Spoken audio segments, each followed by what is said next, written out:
메시지 6번에 왔습니다. 제목은 다윗의 역사에서 볼 수 있는 영적인 원칙과 생명의 공과와 거룩한 경고. 제목에서 이제 세 가지를 주의할 필요가 있겠죠. 영적인 원칙, 생명의 공과, 거룩한 경고입니다. 제가 본 관점에서는 영적인 원칙은 다윗을 통해 배울 수 있는 것으로서 환경의 모든 방면이 절대적으로 하나님의 주권적인 손 아래에 있다는 것을 깨닫는 것이 너무나 중요하다는 것입니다. 두 번째, 생명의 공과는 십자가의 공과를 통해 타고난 것들이 파쇄되는 체험이 필요하다는 것이죠. 그리고 세 번째, 거룩한 경고의 방면은 다윗의 육체의 방종함과 느슨함으로 빚어진 정욕의 문제로부터 파생된 먼 후대에까지 미치게 된 걷잡을 수 없는 결과들로 인하여 우리가 또 경고받아야 할 필요가 있다는 것, 이 세 가지를 붙잡아 보았습니다. 사무엘기의 역사를 한번 살펴볼 필요가 있는데요. 사무엘기 상은 엘리에서 시작하고 사울이 전쟁터에서 죽은 것까지 다루는데, 그곳에는 이제 다윗의 어린 시절, 그리고 사무엘에게 다윗이 기름 부음 받은 것, 그리고 또 다윗의 고난당한 내용들, 도망한 것 등에 대한 내용들이 대부분 수록되어 있습니다. 사무엘기 하는 다윗이 왕으로 취임하고 하나님 앞에서 처리받는 내용들이 담겨져 있죠. 그리고 다윗의 일생의 역사 중에서 가장 중요한 부분을 기록하고 있다고 볼 수 있겠습니다. 다윗의 노년의 이야기는 열왕기상 1, 2장에서 주로 다루고 있습니다. 다윗이라는 사람의 역사가 왜 중요한지를 한번 생각해 볼 필요가 있는데요. 다윗은 그리스도의 조상이고 또 하나님께서 그와 세우신 언약이 모두 그리스도께 이루어졌습니다. 또한 그는 그리스도의 예표이고 하나님의 마음에 맞는 사람이었죠. 그리고 당시에 이 땅에서 하나님의 출구였던 그런 존재였습니다. 시편을 보면 거의 반 이상의 내용이 다윗이 기록한 것임을 알 수가 있죠. 그의 일생의 체험과 결합된 내용들입니다. 그래서 시편을 잘 읽고 이해하려면 다윗의 전기를 잘 읽어야 할 필요도 있는 것입니다. 로마서 1번, 다윗의 역사에서 우리는 하나님의 주권과 다윗이 십자가의 공과를 배운 것을 보아야 한다. A번입니다. 하나님의 주권 아래서 다윗은 하나님을 신뢰하는 일과 골리앗을 이긴 일에서 시험받고 인정받았다. 다윗은 하나님의 주권 아래 철저히 있었던 자라는 걸 볼 수 있습니다. 1번, 다윗은 목자로서 체험했던 것을 통해 주님을 신뢰하는 훈련을 받았다. 따라서 골리앗의 도발하는 말을 들었을 때 다윗은 사울에게, 이 종은 아버지의 양을 치면서 사자나 곰이 와서 양떼 중에 어린 양을 잡아가면 뒤쫓아가 때로 눕히고 어린 양을 그 입에서 구하곤 했습니다. 만일 그 맹수가 일어나 저에게 달려들면 저는 수염을 잡고 쳐 죽였습니다. 저를 사자의 발톱과 곰의 발톱에서 건져내신 여호와 그분께서 저 블레셋 사람의 손에서 저를 건져내실 것입니다. 라고 말할 수 있었다. 그 말씀을 전하신 형제님께서 이러한 교통을 한 것이 인상적입니다. 우리는 다윗처럼 이렇게 목양하기를 배워야 한다. 양떼에서 떨어진 이들을 발견한다면 쫓아가서 목양할 수 있어야 한다. 아주 다이나믹한 목양의 방식인 것 같습니다. 그런데 이렇게 하려면 우리가 먼저 하나님의 양떼를 귀히 여기는 그러한 마음이 있어야 할 것입니다. 2번, 다윗은 골리앗에게 이 온 회중이 여호와께서 칼이나 창으로 구원하지 않으신다는 것을 알게 될 것이다. 왜냐하면 전쟁은 여호와께 속한 것이고 그분께서 너를 우리의 손에 넘겨주실 것이기 때문이다. 라고 말하였다. 다윗은 골리앗과 싸우러 나아갔고 돌 하나를 무린매로 던져 골리앗의 이마에 박아 넣어 그를 죽였고 골리앗 자신의 칼로 그의 머리를 베었다. 내용은 우리가 잘 알고 있는 내용들이죠. 3번입니다. 다윗이 골리앗을 이긴 것은 하나님께서 다윗을 선택하시고 그에게 기름 부으신 것에 대한 분명한 확증이었다. 다윗의 체험을 통해 우리는 오늘 우리가 그리스도를 추구하고 있기 때문에 우리의 모든 환경의 모든 방면이 절대적으로 하나님의 주권적인 손 아래에 있다는 것을 깨달아야 한다. B번입니다. 다윗은 하나님의 주권 아래서 그 당시의 왕인 사울의 시중드는 사람으로 선택되었다. 이 두 사람이 함께 두어짐으로써 사울은 하나님의 뜻과 반대되는 사람으로 드러났고 다윗은 하나님의 마음에 맞는 사람으로 나타났다. A번에서는 골리앗과의 싸움의 관계에서 골리앗과의 싸움에서 다윗이 승리하게 함으로써 하나님의 주권 안에서 다윗을 높이셨죠. 두 번째 B번에서는 사울과의 관계에서 사울의 시중드는 사람으로 선택되게 함으로써 다윗을 아주 낮추심을 볼 수 있습니다. 그래서 우리는 하나님의 주권 안에서 때로는 그분이 우리를 높이시기도 하고 낮추신다는 것을 알 필요가 있습니다. 그리고 두 사람을 함께 두어짐으로 한 사람은 하나님의 뜻과 반대되는 사람으로 드러났고 한 사람은 하나님의 마음에 맞는 사람으로 나타났다. 그래서 우리는 우리 안에 감춰진 모든 것들이 누군가와 함께 두어질 때에 그 감춰진 것이 드러나는 그 실제가 나타나는 걸 볼 수 있죠. 1번입니다. 다윗이 사울과의 관계에서 시험 받았다는 것은 다윗이 계속해서 십자가에 두어졌다는 것을 의미한다. 사울이 다윗을 어디에 보내든지 다윗은 자신의 모든 임무를 지혜롭게 완수하였다. 그리하여 사울이 다윗을 세워 군사들을 지휘하게 하였다. 한 번은 다윗이 블레셋 사람들을 쳐 죽이고 나서 돌아올 때 이스라엘 모든 마을에서 여자들이 맞으러 나와서 서로 이렇게 노래하였다. 사울은 수천을 죽였지만 다윗은 수만을 쳐 죽였다네. 다윗은 많은 고난을 받았지요. 그리고 온갖 시험과 고통과 부당한 대우를 받았습니다. 그는 고난을 겪는 공과를 배웠고 또 고난을 겪는데 아주 선수가 되었습니다. 고난을 통해 다름을 받고 또 온전하게 될 수가 있었죠. 모든 고난은 우리의 본성, 자아, 육체를 다룹니다. 다윗은 십자가의 공과를 배운 것이죠. 우리가 흔히 아브라함의 일생은 믿음의 일생이라고 이렇게 명명하듯이 다윗의 일생은 십자가의 공과 아래서 고난을 겪는 일생이라고 말할 수 있습니다. 다윗은 고난을 겪는 공과를 성공적으로 배웠기 때문에 왕국 안으로 들어갈 수 있었지요. 2번입니다. 이러한 찬사가 여자들이 칭찬을 했던 부분입니다. 이러한 찬사가 다윗에게는 영향을 주지 않았지만 사울에게는 영향을 주었다. 솔로몬은 칭찬은 사람을 시험한다라고 말했다. 사울이 매우 화를 내면서 다윗을 시기한 것은 그가 완전히 육체 안에 있던 사람이며 전적으로 자신만을 위하는 사람이었다는 것을 보여줍니다. 그날 이후로 사울은 다윗을 죽이기로 결심하였으며 다윗은 숨을 곳이 없었다.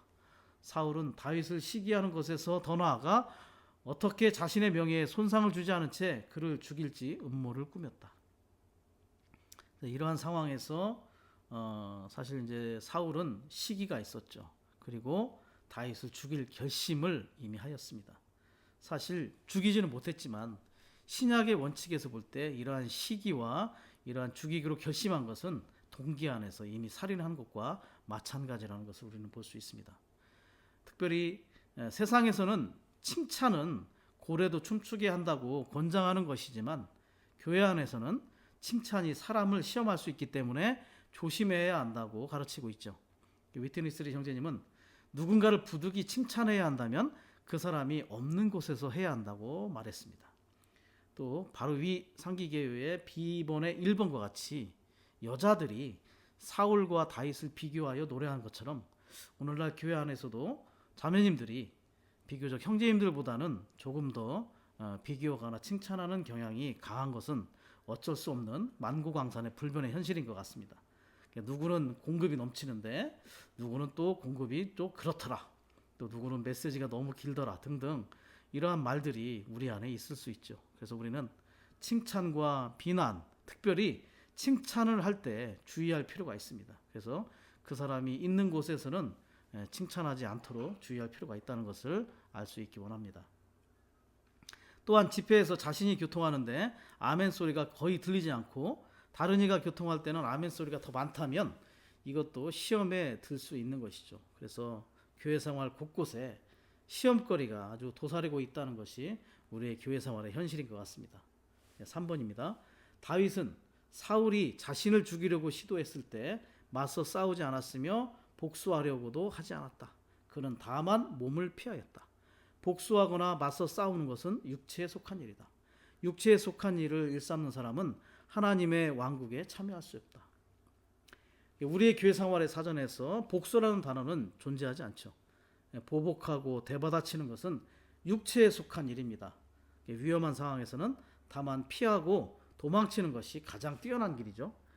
주님도 그랬고 바울도 그랬습니다. 때로 위험한 상황에 맞서지 않고 그들은 피했던 것을 우리는 잘 알 수가 있습니다.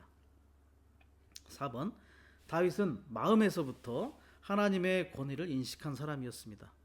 사무엘기 상에서 우리는 사울이 광야에서 다윗을 추적하여 그를 죽이려고 한 것을 봅니다.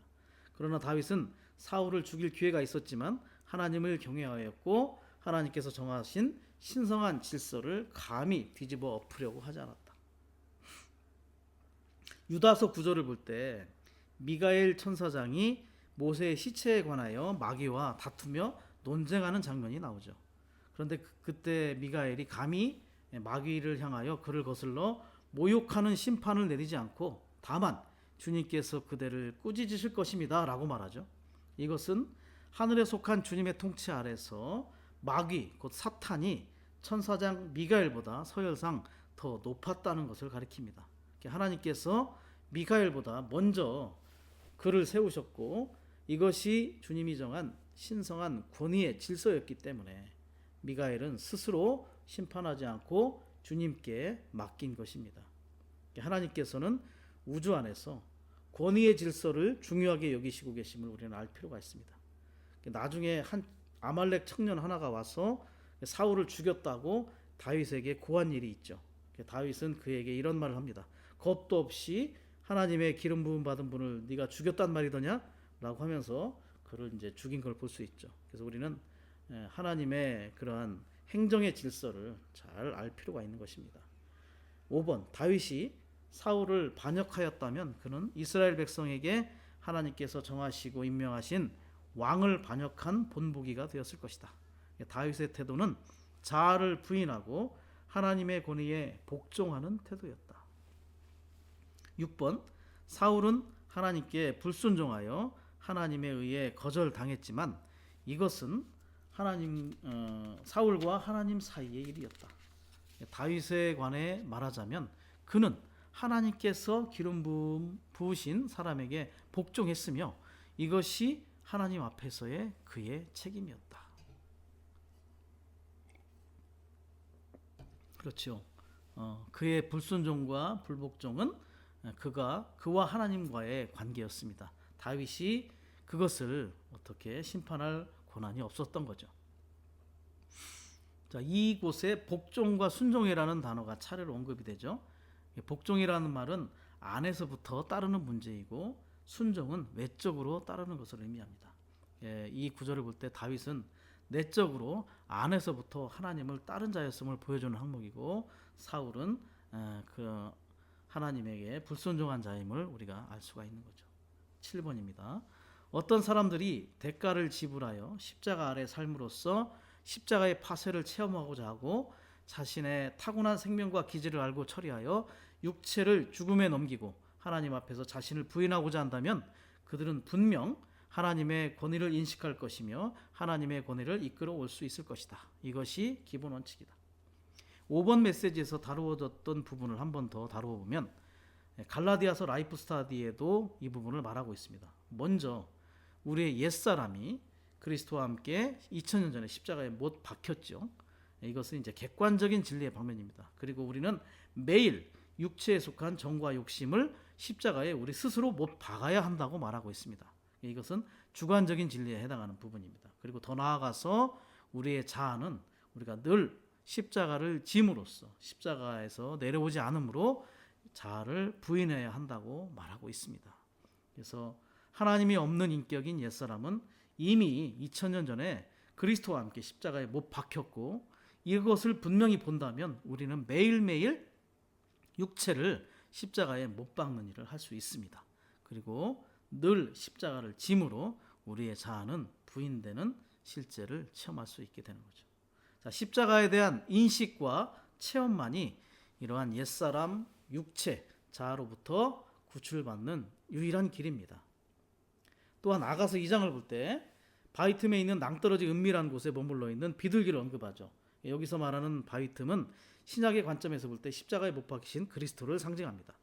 아무리 비행 실력이 뛰어난 비둘기라 할지라도 낭떠러지 은밀한 곳에 그 바위 틈에 가는 것은 쉬운 일이 아닙니다. 아주 힘든 일이고 그것은 아주 높은 곳일 것입니다. 자신에게 십자가를 적용하는 것은 그만큼 타고난 존재가 손상당하는 대가가 지불되어야 할 필요가 있음을 우리에게 말해주고 있는 것이죠. 8번입니다. 신약의 이해에 따르면 다윗은 매일 어떤 상황에서도 십자가를 졌다. 빌립보서 3장 10절은 우리가 십자가를 질 수 있는 힘이 그리스도의 부활 능력이라는 것을 보여준다. 그리스도께서 우리 안으로 오신 것은 우리 안에 사시며 우리 안에서 십자가를 지시기 위해서이다. 부활 안에서 그분이 우리를 바위 틈으로 옮기시는 겁니다. 높이 뛰어오르는 가젤과 숫사슴이신 부활 안에 계신 그리스도로 인하여 우리는 바위 틈, 은밀한 장소인 십자가의 장소로 옮겨질 수 있는 것이죠.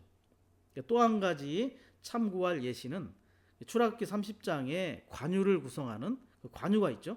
관유를 구성하는 5가지 중에서 인성을 상징하는 4가지 향품, 즉 모략, 육계, 창포, 계피가 있습니다.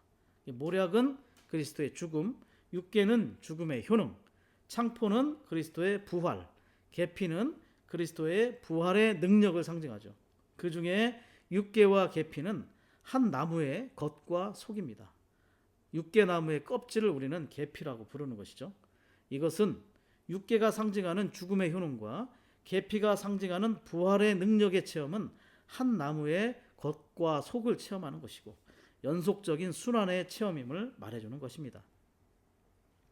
우리에게 죽음을 통과하면 반드시 부활이 임하게 되는 것이고 또한 부활 능력으로 인하여 죽음의 상황 안으로 들어갈 수 있음을 보여주는 것이죠.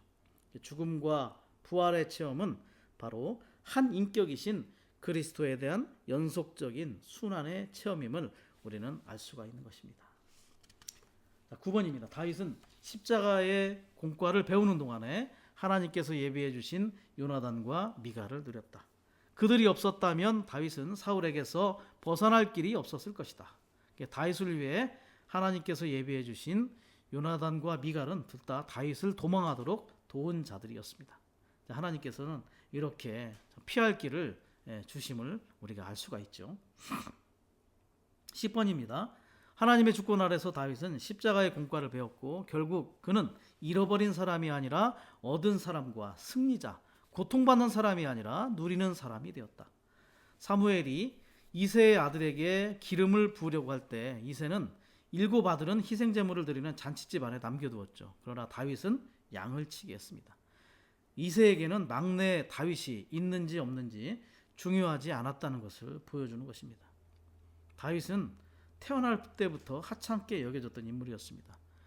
가족 구성원들 사이에서도 그는 왜 태어났는지 정체성이 없는 존재였어요. 뿐만 아니라 이스라엘이 블레셋과 전쟁할 때에 이새는 막내 다윗에게 진영 안에 있는 형들에게 음식을 가져다 주라고 하였고 그가 전선에 도착했을 때 맏형이 다윗에게 광야에서 양을 치거나 돌보지 않고 전쟁 구경을 하러 왔다면서 그를 나무라죠. 형들도 다윗을 하찮게 여겼다는 것을 알 수 있는 대목입니다. 심지어 기름 부음을 받은 이후에도 그는 이러한 취급을 당했습니다. 한마디로 서름덩어리의 막내 아들이었죠.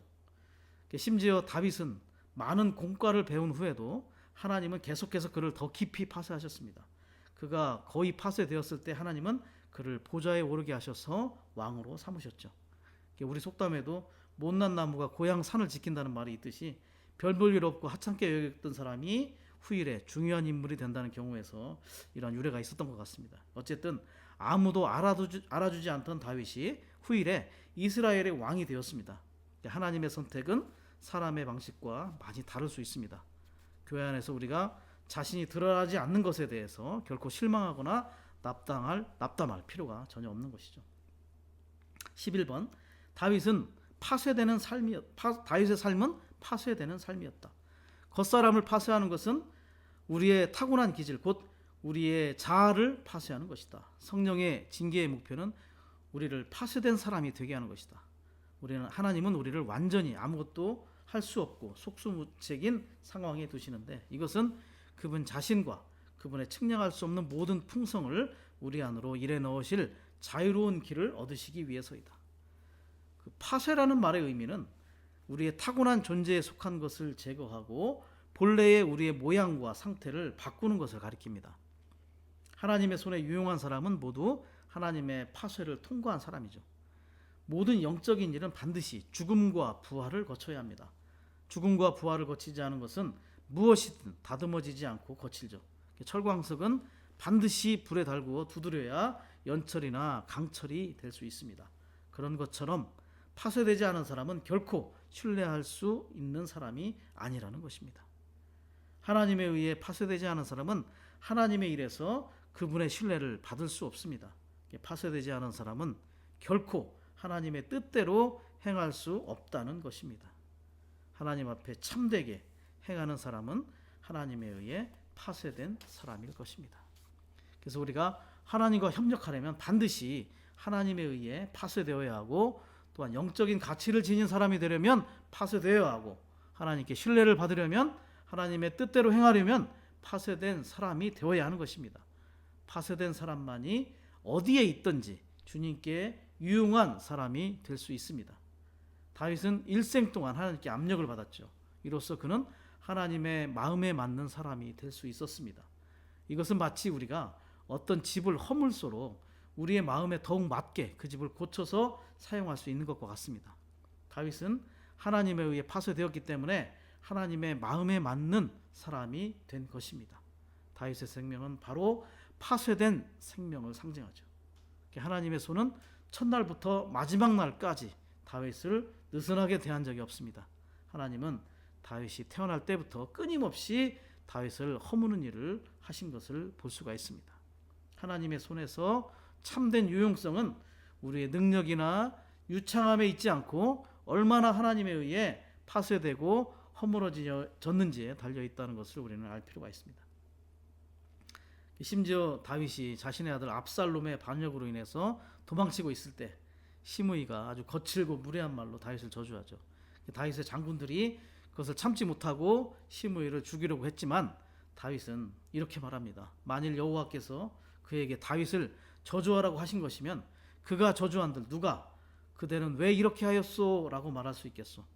하나님께서 여호와께서 그에게 그렇게 하라고 하신 것이니 그가 저주하도록 내버려 두시오. 어쩌면 여호와께서 내가 당한 억울함을 살펴보시고 그가 오늘 나를 저주한 것에 대해 선으로 나에게 갚아주실지 모르지 않소 라고 말했던 거죠. 파쇄된 사람은 다른 이의 비난과 저주에 반응하지 않는 것을 볼 수가 있습니다. 가장 가련한 사람은 하나님에 의해 허물어지거나 파쇄된 적이 없는 사람이라고 할 수 있습니다. 다른 사람들이 환대하고 존경하고 칭찬하고 높여주면 성령의 다스림을 받아들이지만 누군가가 존재를 건드리거나 체면을 잃게 하면 마음이 상하게 되고 성령의 다스림을 기꺼이 받으려고 하지 않기 때문입니다. 다윗은 하나님 안에 감추어져 있었고 아버지나 형이 알지 못하는 많은 공과를 은밀히 배웠습니다. 과연 우리는 표면적으로 드러난 것 말고 얼마나 은밀하고 숨겨진 공과를 배워왔는지 한번 생각해 볼 필요가 있을 것 같습니다. 오직 파쇄된 사람만이 교회를 돌볼 수 있고 성도들을 섬길 수 있다고 말합니다. 또한 주님의 일꾼이 될 수 있고 장로와 집사도 될 수 있으며 파쇄된 사람만이 하나님의 생명을 사람들에게 공급할 수 있는 것입니다. 파쇄되는 것이 무엇인지를 실제로 본다면 자신에게 일어나는 모든 일로 하나님께 경배드릴 수 있는 그런 사실을 깨닫게 될 수 있다는 거죠. 다른 사람들에게 당한 멸시와 반대와 억울함을 떨쳐버릴 수 있어야 하고 받아들일 수도 있어야 합니다. 심지어 존경과 환영도 떨쳐버릴 수 있어야겠죠. 또한 일생 동안 하나님의 파쇄하시는 일을 받아들이겠다고 결심해야 할 필요도 있는 것입니다. 자, 이제 로마서 2번입니다. 다윗은 이 땅에 있는 하나님의 처소, 곧 하나님의 궤를 드릴 처소에 관심을 기울였다. 언약궤를 위한 더 영구한 처소를 건축하고자 하는 갈망을 가졌죠. A번, 비록 하나님께서 다윗이 성전을 건축하기를 원하지 않으셨을지라도 다윗은 성전 건축에 필요한 건축자와 부지와 재료들을 준비했다. 하나님은 또한 그분의 영으로 말미암아 성전의 모형을 다윗에게 계시하셨고 다윗은 죽기 전에 이 모든 모형을 그의 아들 솔로몬에게 전해주었다. 따라서 다윗은 성전 건축을 완성하기 위해 그의 사역을 완수하고 하나님과 동역하였다. 비번입니다. 다윗은 하나님을 위해 성전을 건축하고자 하는 열망이 강했지만 하나님은 다윗의 선한 의도를 거절하셨죠. 하나님은 신원자 나단을 다윗에게 보내셔서 내가 나를 위해 내가 거할 집을 건축하겠느냐라고 물으셨다. 1번, 이것은 교회 안에서 우리의 모든 일과 봉사가 반드시 하나님에 의해 시작되고 하나님의 갈망에 따른 것이어야 함을 보여준다. 아무리 하나님을 위한 것일지라도 사람이 계시하거나 시작한 것은 모두 그리스도의 임재가 없는 종교적인 활동이다. 우리의 봉사가 사람에게서 나온 것인지 하나님에게서 나온 것인지 이 세 가지 경우에서 구분할 수 있습니다. 첫째, 사람에게서 나온 것에는 사람 자신의 누림과 선호와 맛이 담겨져 있다. 둘째, 하나님에게서 나온 봉사는 어려움이 닥쳐도 주님을 경배하게 된다. 셋째, 하나님에게서 나온 봉사는 그 안에 사람의 염려나 다툼이 존재하지 않는다. 2번, 하나님을 섬기고자 하는 우리의 마음은 기쁘게 받아들여졌지만 하나님을 위해 무언가를 하겠다는 우리의 결심은 기쁘게 받아들여지지 않는다. 하나님은 다윗에게 내가 라고 말씀하셨다. 하나님은 우리가 그분을 대신해서 무언가를 결정하기를 원하지 않으신다. 10번, 다윗은 하나님을 경외하고 하나님과 협력한 사람이었다. 따라서 하나님께서 나단을 통해 그에게 말씀하심으로 성전을 건축하는 사람이 되겠다는 그의 결심을 멈추게 하셨을 때 그는 반응하지 않았다. 다윗이 성전을 건축하려는 그의 갈망을 수행하려는 뜻을 멈춘 행동은 중요한 의의를 갖는다. 바보자매님은 누구든지 하나님을 위해 일하는 것을 멈출 수 없는 사람은 하나님을 위해 일할 수 없다.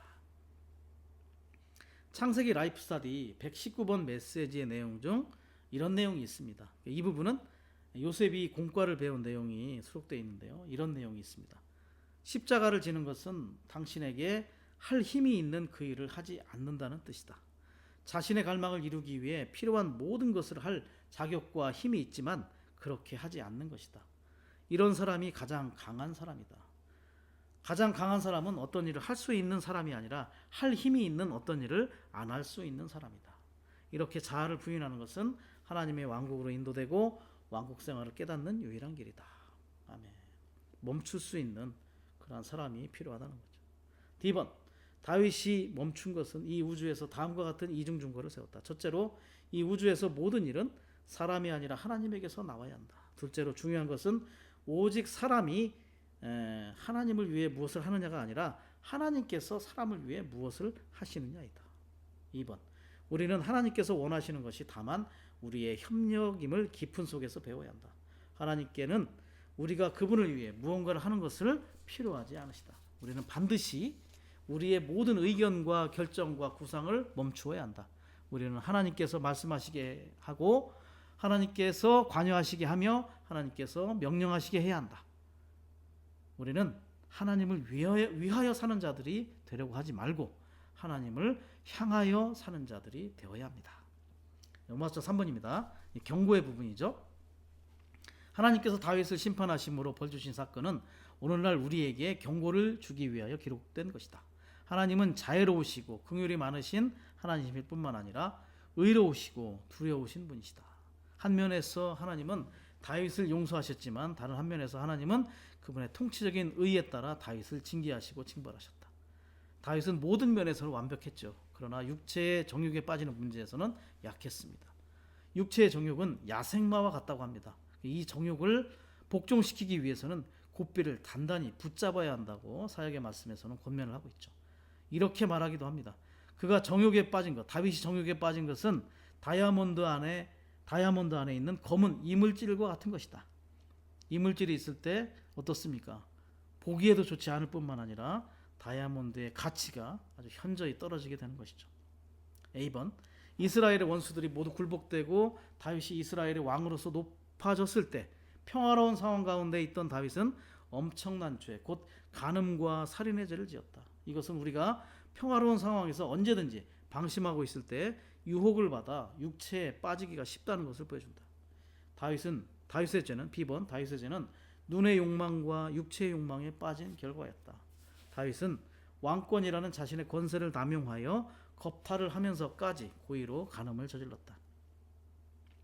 고린도전서 9장 27절의 말씀을 보면 나는 나의 몸을 쳐서 노예로 삼습니다 라는 부분이 있는데, 여기서 쳐서라는 부분의 헬라어가 눈 아래가 검푸르게 되도록 얼굴을 치는 것이다 라는 의미입니다. 눈 아래를, 눈두덩이를 때리는 거죠. 몸을 남용하여 정욕과 음행의 방종에 빠지지 않도록 몸을 복종시켜서 몸을 포로로 사로잡아 몸의 행실을 죽임으로 거룩한 목적을 이루기 위한 것이죠. 특별히 우리의 보는 것에 좌우되는 눈의 욕망에 대한 주의가 얼마나 요구되는지를 말해주는 것이라 할 수 있겠습니다. 보는 것이 죄와 바로 연결될 수 있는 부분이라고 우리가 말할 수 있겠죠. 우리는 무언가 정말 좋지 않은 것을 보게 될 때 반드시 그것에 영향을 받을 수 있고 더럽혀질 수 있다는 것을 깨달을 필요가 있는 것입니다. C번, 다윗은 이러한 범죄를 저지른 후에 이를 꾸며 자신의 악한 행위를 덮으려고 하였다. 결국 그는 우리아의 아내를 빼앗기 위하여 요압과 공모하여 자신의 충직한 신하인 우리아를 살해하였다. 다윗은 이 한 가지 죄로 말미암아 10계명의 후반부 5계명을 범하였다. 다윗의 죄는 하나님께 엄청난 모욕이었으며 그분의 마음을 크게 상하게 하였다. 이것으로 말미암아 그가 과거에 이룬 모든 업적이 거의 의미 없는 것이 되어버렸다. 후반부 5가지의 계명입니다. 살인하지 말라, 간음하지 말라, 도둑질하지 말라, 이웃에 대해 거짓 증언하지 말라, 이웃의 소유, 특별히 아내를 탐내지 말라. 지금까지 내용으로 볼 때 어떤 하나도 정말 어기지 않은 것이 없죠. 이런 방면에 이런 범죄가 심각하게 저질러진 것을 볼 수 있습니다.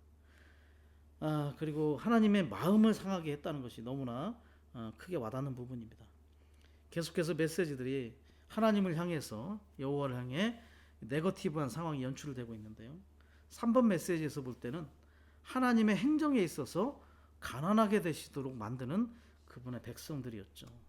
4번 메시지에서는 언약궤를 강탈함으로 그분의 임재를 강탈한, 자신들의 유익을 위해서 하나님의 임재를 강탈한 백성들의 이야기가 있었습니다. 5번 메시지에서는 하나님의 명령에 불순종하는 사울, 6번 메시지에서는 하나님의 마음과 뜻에 합한 자인 다윗이 하나님의 마음을 상하게 하는 이러한 일이 있었다는 것을 참 경고받을 수 있기를 원합니다. 2번입니다. 다윗은 하나님의 마음에 맞는 사람으로서 하나님께 왕의 직분의 시대를 시작하실 길을 마련해 드렸는데, 이것은 하나님께서 장차 오실 그분의 그리스도를 위하여 하나님의 왕국을 이 땅에 세우시기 위한 것이었다. 그러나 이러한 그가 육체의 정욕에 빠지는 일로 말미암아 실패하였다. 다윗은 이 일에 대하여 느슨하였으며 하나님을 영적으로 추구하면서 쌓은 최고의 업적을 허물어뜨렸다. 이것은 우리 모두에게 하나의 경고가 되어야 한다. 다윗의 실패는 사무엘하 7장 하나님의 말씀을 얻고 사무엘 후 8장 10장에서 전쟁에서 크게 승리한 후에 일어났어요. 무언가 비교적 성공적일 때 방심할 수 있다는 경고를 우리에게 보여주는 것입니다. 당시의 군대는 전선에서 아주 고전을 하고 있었죠. 그런데 그는 예루살렘에 머물러 있었습니다. 오후 늦게 침상에서 일어나서 왕궁 옥상에서 산책을 하고 있었습니다. 기도는 하지 않고 그는 교만과 사치로 느슨한 상태였습니다. 느슨하였기 때문에 눈의 욕망에 이끌려 간음을 저질렀고, 간음했기 때문에 속였고, 속였기 때문에 충직한 신하를 모살하게 되었습니다. 범죄라고 하는 것은 비교적 연속하기가 매우 쉬운 경향이 있습니다. 그만두려 해도 잘 안 되는 것이 범죄의 속성이라는 거죠. 범죄 심리학자들이 범죄를 한번 저지르고 나면 계속해서 중독이 일어난다고 말하는 것이 이런 것과 같은 것 같습니다. 그리고 이것을 모면하려고 하기 때문에 계속해서 다른 범죄가 연속적으로 일어나는 상황이 발생하는 거죠. 하나님의 뜻에 맞는 영적인 사람이었던 다윗일지라도 하나님의 보호를 떠날 때 즉시 죄 가운데 빠지는 것을 볼 수가 있습니다. 스스로 총명하고 예리한 두뇌와 강한 의지와 뛰어난 수완, 풍부한 재력을 믿고 하나님의 보호하심을 필요로 하지 않을 때 세상에서 가장 어리석은 자가 될 것입니다. F번입니다. 다윗이 악한 자가 유혹하는 결정적인 순간에 자신의 정욕을 철저하게 통제하지 못하고 정욕에 빠져 추한 죄를 지음으로써 하나님의 마음을 극도로 상하게 한 것은 참으로 안타까운 일입니다. 위트니스리 형제님은 이성 간의 분별은 아무리 강조해도 지나치지 않다고 교통하셨죠. 또한 이 방면에는 나이가 많든 적든 이 일에 누구도 예외가 없다는 것을 강조하셨습니다. 자신을 포함한 모든 사람이 육체를 가졌음을 기억해야 한다고 말씀하셨습니다. 결코 간과할 수 없는 그러한 부분임을 기억해야 할 필요가 있습니다. 디모데후서 2장 22절에 이런 말씀이 있죠. 그대는 청년의 정욕을 피하고, 피하고라는 단어가 퓨고라는 헬라어 단어인데 이것은 도망하라, 피하라 이런 뜻입니다. 요셉이 보디발의 아내의 유혹을 피해 도망쳤던 일을 기억할 필요가 있을 것입니다. G번입니다. 비록 다윗이 하나님의 사랑을 받았지만 그는 자신의 죄 때문에 12지파 가운데 11지파를 잃었을 뿐 아니라 자신의 입지와 위치도 잃었다. 다윗의 죄는 솔로몬의 부패를 낳는 씨가 되었으며 솔로몬의 부패 때문에 하나님께서 주신 왕국은 분열되었다. 또한 왕의 직분을 이어받은 솔로몬의 후손 안에 뿌려진 이 부패의 씨로 말미암아 결국 그들은 나라를 잃고 조상의 거룩한 땅을 잃어버렸으며 거룩한 백성은 포로가 되었고 온 땅에 이리저리 흩어져서 지금까지도 평안을 얻지 못하고 있다. 씨앗이라는 것은 그냥 씨앗일 때는 보잘것없는 것이지만 이것이 심겨져서 자라면 엄청난 결과를 가져오는 것입니다.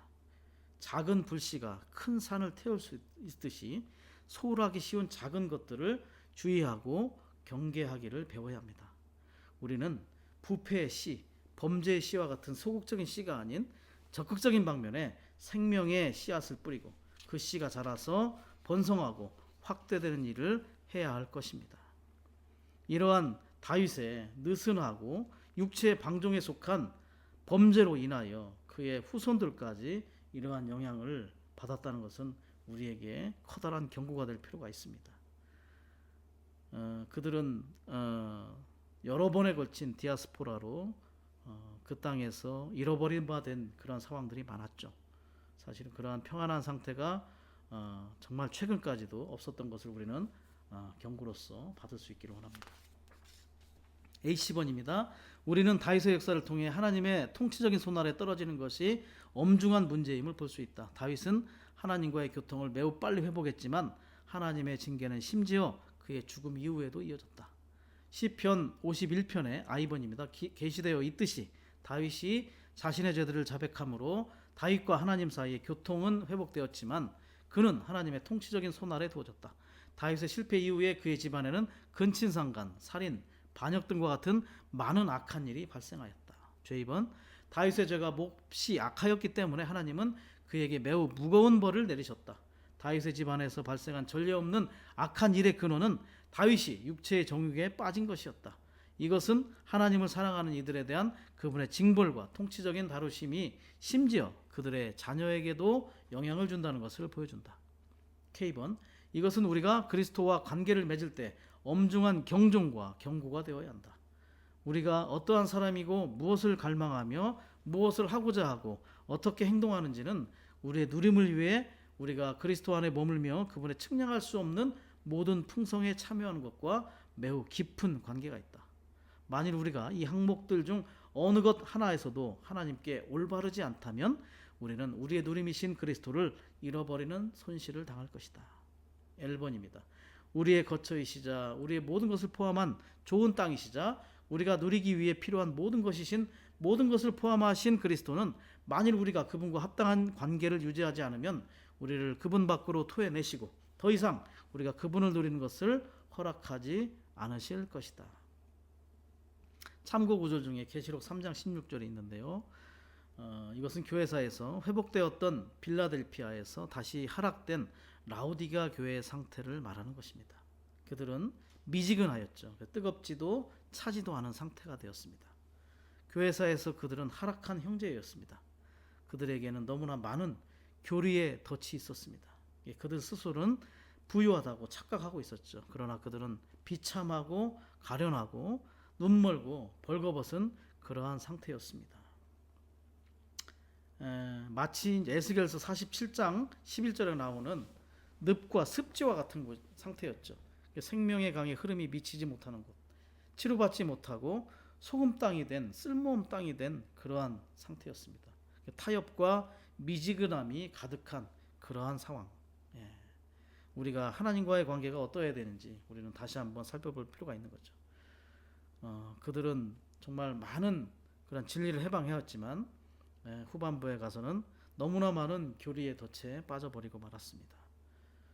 휴거에 관한 논쟁이나 또 심지어 주님이 예루살렘에 입성할 때 타고 온 나귀가 어떤 종류의 나귀였고 어떤 색깔이었는지 뭐 이런 것까지도 연구를 하고 또 집회에서 찬송 중에 오르간을 사용하는 것이 맞는지 피아노를 사용하는 것이 맞는지 이러한 것들을 가지고도 싸우기도 했다는 거죠. 정말 그들은 생명과 진리보다는 이러한 교리에 빠져서 그들 스스로 정말 비참하고 가련하고 가난하고 눈멀고 벌거벗은 상태였다는 것을 깨닫지 못했다는 것이죠. 오늘 우리는 정말 하나님과의 관계가 얼마나 합당한 관계가 필요한지를 다시 한번 살펴볼 수 있기를 원합니다. N번입니다. 결국 다윗은 늙었을 뿐만 아니라 쇠잔해졌다. 다윗의 일생은 밝은 해가 솟아오르는 것처럼 좋게 시작되었고 그의 생애와 업적은 정오에 빛나는 해와 같았다. 그러나 그가 정욕에 빠진 것은 그의 업적의 오점이 되었으며 그의 찬란했던 삶을 저녁에 지는 해처럼 쇠잔해지게 했다. 다윗의 말년에는 찬란하거나 뛰어나거나 훌륭한 것이 전혀 없었다. 그의 업적이 오점이 된 것은 아까 언급했던 바와 같이 다이아몬드 안에 있는 검은 이물질과 같이 된 것이었습니다. 너무나 가치 없는 것이 되어버렸죠. 잠언의 그 4장 18절에 있는 것처럼 의인들의 길은 여명의 빛 같아서 점점 빛나 밝게 빛나 한낮에 이르러야 한다고 말하고 있습니다.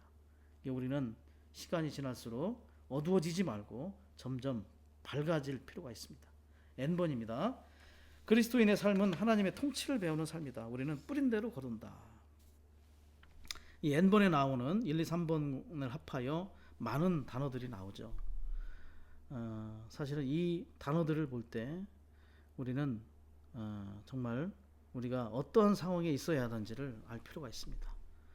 이곳에서 우리에게 보여주는 영적인 문과는 하나님의 통치를 배우는 삶은 뿌린 대로 거둔다라는 공과입니다.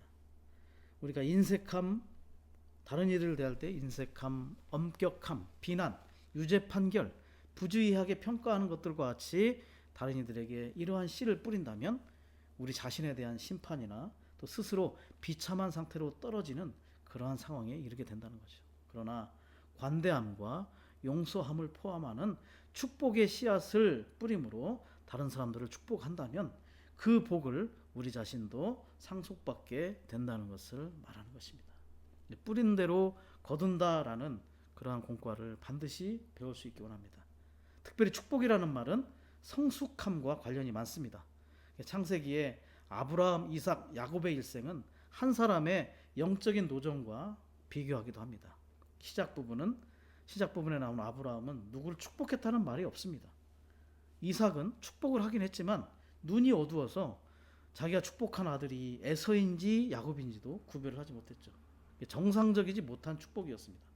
그러나 야곱은 노년에 세상적으로 자신보다 높은 이집트의 파라오 왕을 축복했고 요셉의 두 아들과 자신의 12아들들을 아주 분명하고 통찰력 있게 축복하는 것을 볼 수 있습니다.